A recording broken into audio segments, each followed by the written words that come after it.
Now and then I will run across an odd account or an interesting detail in the Bible that causes me to wonder, why did that make it in? There's a little twist in the passage that grabs my eye, a word choice that catches my ear.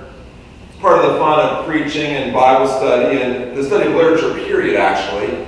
Asking, what was the writer trying to say by including that story or that tidbit in their larger narrative?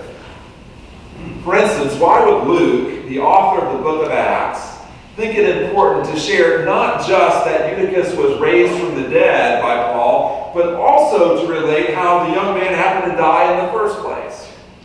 I mean, you could write that Paul brought a young man by the name of Eutychus back to life without adding that the teenager had dozed off and fallen to his death from a 3-story window after hearing a preacher talk on and on and on at a church meeting.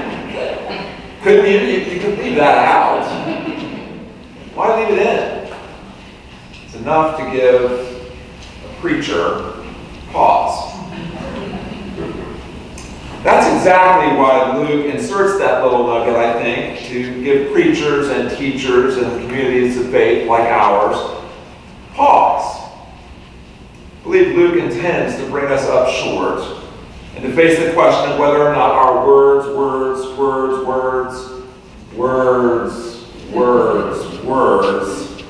might indeed have some limits. In Presbyterian churches in particular, we love our words. We have a very word-based way of worship. In a book like Acts, which is in some ways all about the power of speech and language to transform people, and is chock full of stories about words doing just that, we have the story of at least one hearer, Eutychus, who was apparently literally bored to death by words spoken in the community of faith. The larger scriptural narrative, which again and again affirms that words have the power to create. In the beginning was the Word, and the Word was with God, and the Word was God, and all things came into being through the Word. You remember that passage. In a larger scriptural narrative where words are important, we have at least one story of how the great wordsmith Paul failed to keep at least a portion of his audience. Before we go any further, let me provide a little defense of Paul. I feel somewhat defensive on his behalf. Communication is always a two-way street. And sometimes a failure to connect is less on the part of the speaker than on the hearer. Just yesterday afternoon, I was over in the fellowship hall of the sanctuary building and listening to presenters give pitches for various mission trip opportunities. And the fact that I kept drifting off, I think, had more to say about the fact that it was 1:30 in the afternoon, and I'd had a big lunch, and I'd slept poorly the night before, than it had to say about the passion or the eloquence of the speakers. I'll never forget the Sunday that Marjorie McGough, whose memorial service we'll be having at Emmanuel the weekend after next, elbowed her husband Bob about halfway through my sermon and said, loud enough for me and lots of other people to hear, "Bob, wake up!" I'm quite sure, the fact that Bob had dozed off had nothing to do with what I was saying or how I was saying it. Sometimes people are just sleepy, right? Sometimes it's more than that. If you've ever tried to communicate to someone who is simply unwilling to hear what you have to say, you know why Jesus occasionally preceded his words with, "Those who have ears to hear, let them hear." You also know that what Upton Sinclair said is right. It's difficult to get a man to understand something when his salary depends on him not understanding it. It's also difficult for me to understand something when my ego or my self-righteousness or my hold on a long-held idea or belief about my faith or my country or my privilege or my social location and how I arrived at it depends on my not understanding it. Right? We really can't know what was going on with Eutychus the moment he dozed off and fell out the window. Maybe the fumes from all the candles that were there overwhelmed him. Maybe he had a little too much wine. Maybe he was just plain tired, and it wouldn't have mattered how dynamic and interesting were the words Paul and the rest of the community were using. Maybe Eutychus didn't have ears to hear. But in the name of our children and youth and young adults, and in the name of all who stand outside churches looking in, or list themselves in religious preference surveys as none, or done, as in done with church, in the name of any of the rest of us who could probably identify with Eutychus in one way or another, at least from time to time, let me suggest that maybe Eutychus wasn't to blame. Or at least not entirely. Maybe the issue was the particular words Paul chose, or the sheer volume of the words that he and the community were using in one stretch. And by the way, did you notice that after Paul and the community conversed until midnight, and he went down to the street and he raised Eutychus from the dead, he returned back and continued talking until daybreak? Now, to be fair to Paul, he had a lot that he wanted to say, and he was leaving town the next day, and he was trying to get it all in. I can identify. That being said, maybe what bores Eutychus and all of his modern-day counterparts, maybe what bores Eutychus and his modern-day counterparts almost to death, is that all he is hearing is words, words, words. And he can't see any action. Don't get me wrong, it's not that words and speech are unimportant. Addressing the crisis of our current day, Toni Morrison wrote recently, "This is precisely the time when artists go to work. There is no time for despair, no place for self-pity, no need for silence, no room for fear. We speak, we write, we do language. That is how civilizations heal." So vital that the words we use are well chosen and well crafted. Civilization depends on it. Think, for instance, of how moved I was last night, the lyrics of the Neil's songs, and how powerfully they were delivered.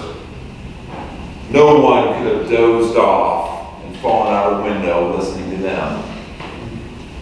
I believe I could have sat there and soaked it in all night. I might have been alone by the very end, but I could have sat there and soaked it in all night long.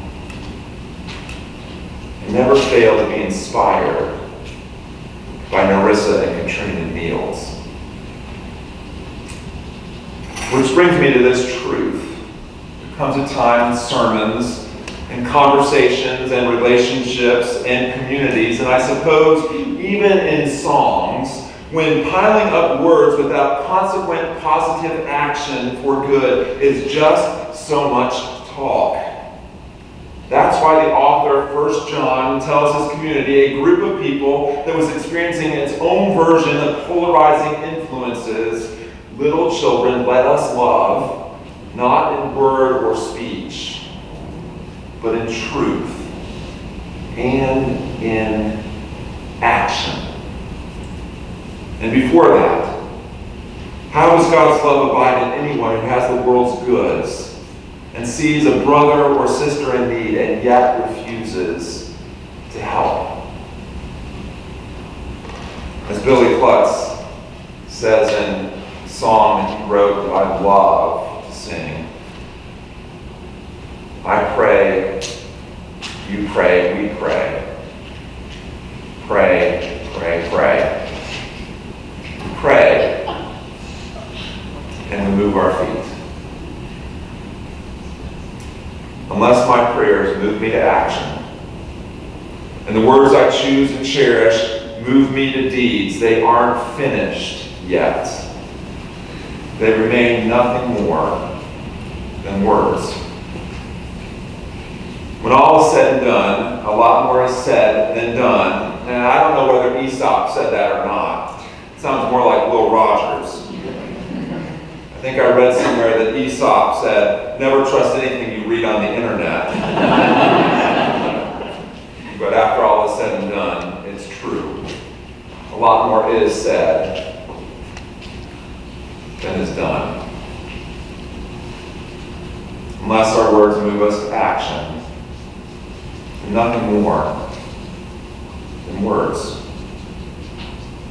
So if I talk about my love for my spouse, if I talk about my love to my spouse, and I'm not there for her when she needs me, that's just words.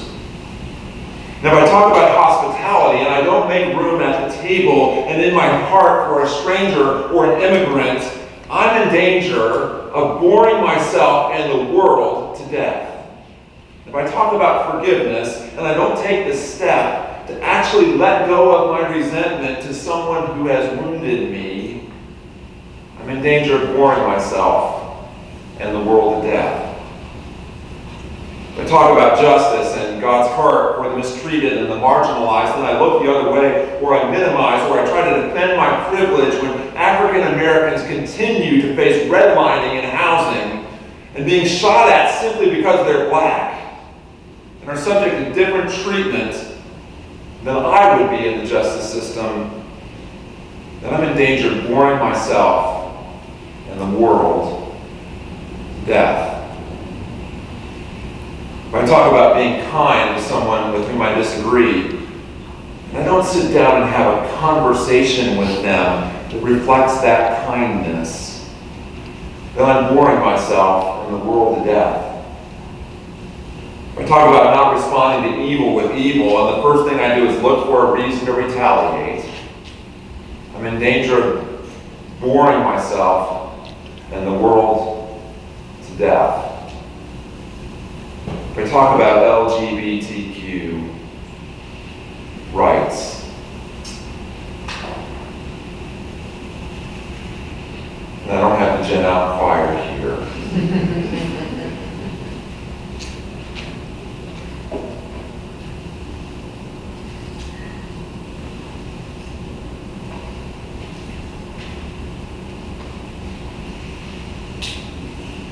It's just words.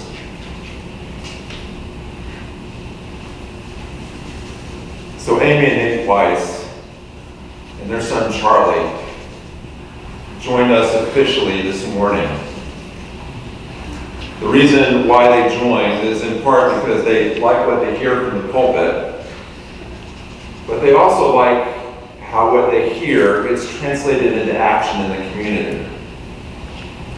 Here's a little something that Amy wrote to her connector, Drayanne. She wrote this. Nate, Charlie, and I are so excited to officially join Emmanuel this weekend. We've been attending for a few months now and have felt so welcomed by the entire Emmanuel community. Charlie actually had the nerve to snore loudly during Pastor Aaron's sermon on our very first visit. Thank goodness he didn't fall out the window.